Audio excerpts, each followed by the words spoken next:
Naalala ko pa yung kapatid ko nung elementary, medyo mahina loob. Sabi niya, "Kuya, gusto ko lumakas ang loob ko kasi mahiyain ako eh." Sabi ko, "Sumali ka ng election ng student council." Sabi niya, "Kuya, hindi naman ako kilala. Kahit hindi ka kilala, hindi ka mananalo. Sa pamamagitan niyan ay lalakas ang loob mo. Kasi magsasalita siya sa maraming tao. Anong sasabihin ko?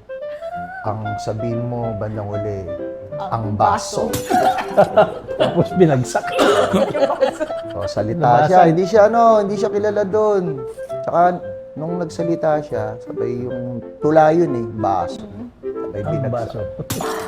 Nagulat yung mga teachers. Kung sinasabi ng mga teachers mo?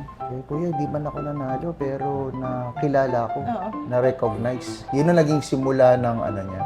Sabi ko, hindi ka man lang nakilala, pero binasag mo ang katahimikan sa loob mo. So, diba?